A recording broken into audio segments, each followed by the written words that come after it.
जहां आज भी हमारा देश 78 साल हो गए आजादी को, फिर भी ये अति पिछड़ा हम पीछे क्यों बढ़ते जा रहे हैं। सेक्शन 3 क्लॉज सी में जब ओबीसी वर्ग को ऐड किया गया तब स्वर्ण समाज को यहाँ पे दिक्कत आई, उन्हें डर महसूस हुआ, उन्हें कहीं ना कहीं अपने समाज में रह के अनदेखा फील किया गया। ओबीसी तो आप ऐड कर लिए, लेकिन क्या ये कह सकती है यूजीसी कि एक ओबीसी बच्चा एक SC ST बच्चे को टारगेट ना करे। लेकिन सिर्फ इतने कम मामलों के आधार पे एक नया कानून ला देना, ये हमारे सीजीआई को सही नहीं लग का जवाब अच्छे तरीके से दे सकती हूँ, क्योंकि मैं खुद एक ओबीसी वर्ग से आती हूँ। फिर भी मुझे इस कानून से दिक्कत थी। बस दिक्कत इसलिए थी कि क्या इस बात की गारंटी यूजीसी दे सकती है कि एक ओबीसी SC ST पे जातिगत टिप्पणी ना करे, भेदभाव टिप्पणी ना करे, या एक SC ST ओबीसी के साथ ऐसा व्यवहार ना करे, या ऐसा कहाँ पे लिखा हुआ है। मुझे ऐसा लगता है पर्सनली कि आने वाले सालों में कुछ राज्यों में, स्पेशल राज्यों में इलेक्शंस हो रहे हैं, तो सरकार को अपनी राजनीतिक तवे पे रोटियां सेकनी थी। यूजीसी पर सुप्रीम कोर्ट ने एक बहुत बड़ा फैसला दे दिया है। पूरे देश में यूजीसी के नए नियम को लेकर के सड़कों पर बवाल था, सरकार को घेर लिया गया था। कोर्ट ने फैसला दे दिया, लेकिन उसके अंदर क्या क्या बात है उस पर बात करने के लिए हमारे साथ एडवोकेट वाणी गोपाल है। वाणी गोपाल, आपका स्वागत है। सबसे पहले जो कोर्ट ने टिप्पणी की इस पूरे मामले को, भाई ये जो आया इसको उसने कैसे कहा, कैसे देखा इस नए नियम को? देखिए, जब ये कानून आया था 13 जनवरी को और 15 जनवरी तक इसे लागू कर दिया गया था, उसके बाद धीरे धीरे लेकिन कहीं ना कहीं पुरजोर विरोध होना शुरू हो गया था।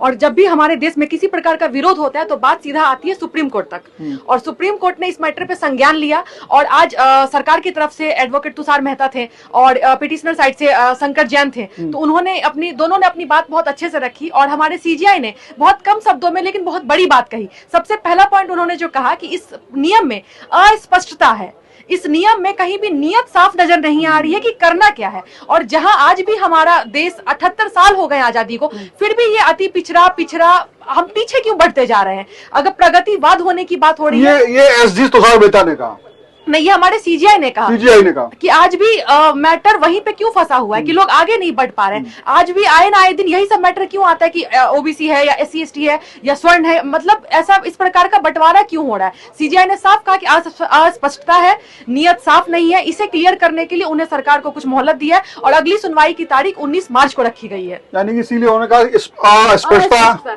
और इसलिए उन्होंने इसको स्टे कर दिया। लेकिन जो अगर क्लॉज वाइज बात करें, जैसे उसमें मैंने जब पढ़ा पहले तो उसमें लिखा था, जो क्लॉज 4 था उसमें लिखा हुआ था कि धर्म, जाति, नस्ल, लिंग, इनके आधार पर, दिव्यांग के आधार पर अगर भेदभाव होता है तो उसके लिए एक समता कमेटी बनेगी।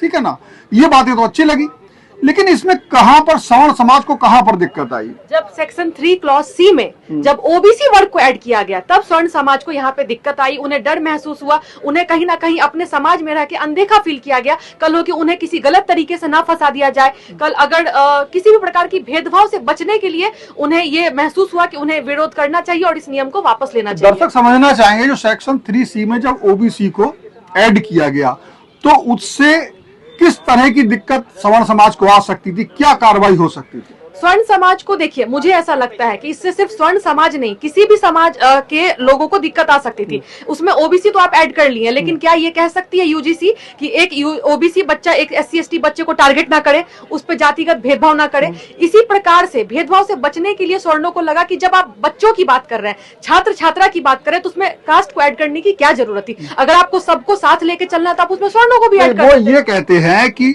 स्कूलों में जो बोमेला वाला मामला था, कई जगह कई केस आए, 300 के आसपास 2020 में उनकी संख्या बढ़ गई। जातिगत, नस्ल और जाति के आधार पर उनसे टिप्पणी की गई, उनको परेशान किया गया, ये खास तौर से बात थी, तो उसके लिए ये किया गया। लेकिन मैं ये समझना चाहता हूं, जब ओबीसी को जोड़ा गया तो क्या उन पे कार्रवाई वैसी हो सकती थी जैसे SC ST के खिलाफ जातिगत टिप्पणी करने पर होती? क्या ये प्रावधान हो गया था? देखिए, प्रावधान कुछ ऐसा हुआ था कि जो सेक्शन जो लास्ट अकाउंटेबिलिटी की बात की जाती है, जो यूजीसी के नियम में था, अकाउंटेबिलिटी की बात करें तो अगर किसी भी छात्र ने इस प्रकार का कंप्लेंट रेज किया, अपने ग्रीवांसेस रेज किए कि मुझे इस प्रकार की दिक्कत हुई है, मेरे साथ इस तरह की भेदभाव टिप्पणी की गई है, तो उसे प्रूफ करने का मौका नहीं दिया गया, उन्हें अपने आप को निर्दोष साबित करने का मौका नहीं मिल रहा था। ये सबसे बड़ा रीजन था जिसपे सीजीआई ने इस पे टिप्पणी लगाई है कि अगर आप कुछ ऐसा कानून ला रहे हैं तो उसे नियम स्पष्ट करें ना। तो स्पष्टता ही नहीं थी कि अगर जैसे मैंने आपको बोला आपने मुझ पे पत्थर मारा, तो मेरे पास वो सबूत होना चाहिए ना कि आपने मुझ पर सही में पत्थर मारा है कि मैं ऐसे ही झूठ बोल रही हूँ। तो प्रूफ करने के पॉइंट को लेके सरकार ने सीजीआई ने इस पे रोक लगाया है। अब 19 तारीख को जब ये जवाब देने की है तो कोर्ट की क्या अपेक्षा है सरकार से और उससे यूजीसी से? देखिए, मुझे लगता है अगर क्या उनसे कहा गया है कि आप ये तैयारी करके तैयारी तो वो लोग जरूर करेंगे, तैयारी हो भी रही होगी, अभी से तैयारी शुरू भी हो गई। मुझे लगता है संशोधन की गुंजाइश थोड़ी कम है। हो सकता है कि सेक्शन 3 क्लॉज सी को रद्द कर दिया जाए, अनकॉन्स्टिट्यूशनल करार कर दिया जाए, मुझे जो ऐसा लगता है। आज का जो भी प्रोसीडिंग जिसमें ओबीसी को जोड़ा गया था उसे अनकॉन्स्टिट्यूशनल करार कर दिया जा सकता है। लेकिन मेरी अभी बात और भी हुई जब सीजीआई ने किसी क्लॉज पर स्टे ना देके पूरे ही नियम को स्टे कर दिया, तो यानी कि और जगह भी जैसे जो समता कमेटी है उसकी बात हो रही है, इक्विटी कमेटी की बात हो रही है, उसमें सवर्णों का स्थान ना होना ये एक बात थी, इसकी भी बात हुई क्या? देखिए, पूरे क्लॉज को इस पूरे कानून को इसलिए रोक लगाया गया है क्योंकि 2012 तक जो कानून था वो अच्छा खासा चल रहा था, लेकिन उसके रहते 178 मामले आए थे, पूरे कंप्लेन के आए थे, जो SC ST OBC वर्गों के साथ भेदभाव हो रहा था। लेकिन सिर्फ इतने कम मामलों के आधार पर एक नया कानून ला देना ये हमारे सीजीआई को सही नहीं लगा और उन्होंने इसलिए रोक लगाई और आज से 2012 वाला ही कानून लागू हो गया है। अनटिल अनलेस जब तक इस पे किसी प्रकार की संशोधन या नई कानून ना लाए, सरकार को इसमें कुछ चेंजेस लानी होगी। और बात रही कमेटियों की, तो कमेटी पे भी सरकार ने कहा है कि आप इसे अच्छी तरीके से लेके आए, नए फॉर्म ड्राफ्ट, कोर्ट ने कहा। हाँ, कोर्ट ने कहा है। तो सरकार को मोहलत तो दी गई है, अब वो क्या करते हैं इस पे आने वाला समय बताएगा। मैं थोड़ा सा, ये तो कोर्ट की बात आ गई है, लेकिन मैं अगर चूंकि आप महिला भी हैं और सारी चीजें समझ भी, मैं अगर समझना चाहूँ कि थोड़ा सा राज्य पॉलिटिकल अगर आप कमेंट करना चाहें उसका मेरा बिल्कुल, कि सरकार ने, क्योंकि कोई भी कानून जब आता है तो वो बिना सरकार की मर्जी के नहीं आ सकता, ऐसा मानना है। इसको लेके खास तौर से बीजेपी और मोदी का घोर विरोध होने लगा, लोग सड़कों पर उतरने लगे। वो लोग जो इनके घोर समर्थक थे वो कहने लगे, खास तौर से अगर समाजवाद की समाज की बात की जाए तो वो एक तरीके से बीजेपी का कोर वोट माना जाता था। वो कहने लगे हमने बरसों से वोट दिया, जब इनकी 2 सीटें तब से वोट दिया और अब आके हमें ही वोट बैंक के लिए इन्हें लगा SC OBC को जोड़ लो, ये सवर्ण वोट कम है, इनको हटाओ, कोई जरूरत नहीं है। और चूंकि राहुल गांधी लगातार OBC की बात कर रहे हैं, उत्तर प्रदेश में अखिलेश यादव PDA बनाए हैं, उसमें भी OBC का ही गेम है, तो कहीं ना कहीं OBC एक हेडेक बन गया था सरकार के लिए, तो उसको बहलाने फुसलाने के लिए उन्होंने यहाँ पे कर दिया। अब तुषार मेहता खड़ा होकर कह रहे हैं भाई नहीं, वो भी सरकार का ही मुंह है, तो दोनों तरफ से गेम बना लिया ना सरकार ने। इधर उन्होंने OBC को हैंडल कर तुम्हारे लिए हम कानून लाए, उधर चुपके से बैक डोर से तुषार मेहता गए और उसका कर दिया, तो इधर सवर्ण भी खुश, वो भी खुश, दोनों हाथों में लड्डू ले लिए सरकार ने। क्या मिल पाएंगे या बेवकूफ नहीं बनेंगे? मुझे लगता है मैं इसका जवाब अच्छे तरीके से दे सकती हूँ क्योंकि मैं खुद एक OBC वर्ग से आती हूँ। फिर भी मुझे इस कानून से दिक्कत थी, बस दिक्कत इसलिए थी कि क्या इस बात की गारंटी UGC दे सकती है कि एक OBC SC ST पे जातिगत टिप्पणी ना करे, भेदभाव टिप्पणी ना करे, या एक SC ST OBC के साथ ऐसा व्यवहार ना करे, या ऐसा कहाँ पे लिखा हुआ है? मुझे ऐसा लगता है पर्सनली कि आने वाले सालों में कुछ राज्यों में, स्पेशल राज्यों में इलेक्शन हो रहे हैं, तो सरकार को अपनी राजनीतिक तवे पे रोटियां सेकनी थी, तो उन्हें दोनों हाथ में लड्डू चाहिए थी, स्वर्ण भी चाहिए थी और OBC भी चाहिए थी, जैसा कि आपने कहा। और मुझे लगता है कि अपने राजनीतिक तवे पे रोटी सेकने के लिए पक्ष और विपक्ष दोनों इस बात पे चुप थे। विरोध तो हो रहा था और आज से नहीं, पिछले 10-15 दिनों से हो रहा है।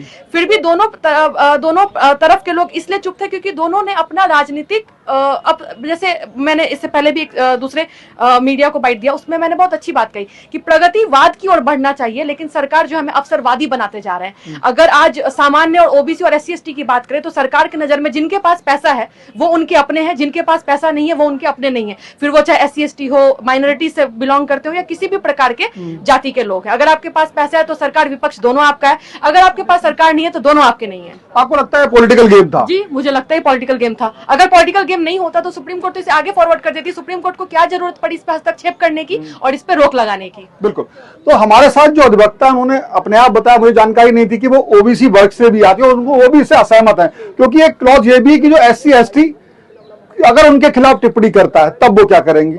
एक हालांकि वो महिला के लिए भी है, लेकिन अगर वो आपके खिलाफ कहते हैं कि इन्होंने हमारे जाति का टिप्पणी कर दी तो जवाब आपको देना होगा। मुझे ऐसा लगता है कि आप भी यूनिवर्सिटी गए होंगे, मैं भी यूनिवर्सिटी गई, आप जब यूनिवर्सिटी गए, जब मैं गई, तब हमारे दिमाग में हर चीज होगा, एक्सटेम्पोर होगा, डिबेट होगा, मूट कोर्ट होगा, कंपटीशन होगा, इंटर्नशिप होगा, जातिगत टिप्पणी तो कहीं से नहीं आई होगी, चाहे वो किसी भी समाज का बच्चा जाए, किसी भी वर्ग का बच्चा जाए। और अगर इस प्रकार की टिप्पणी होती, इस प्रकार का भेदभाव होता है, तो वहां पे ऑलरेडी ग्रीवांस सेल बने हुए, कंप्लेंट सेल बने हुए, जहां पे एचओडी को आपने नियुक्त किया, उन्हें सरकार सैलरी देती है, वाइस चांसलर है, चांसलर है, अनेकों ऐसे पद है जो ये काम कर सकती थी। फिर इस कानून को लाके देश में एक प्रकार विरोध करना, समाज को बांटने का काम क्यों किया जा रहा है, ये मुझे भी नहीं पता।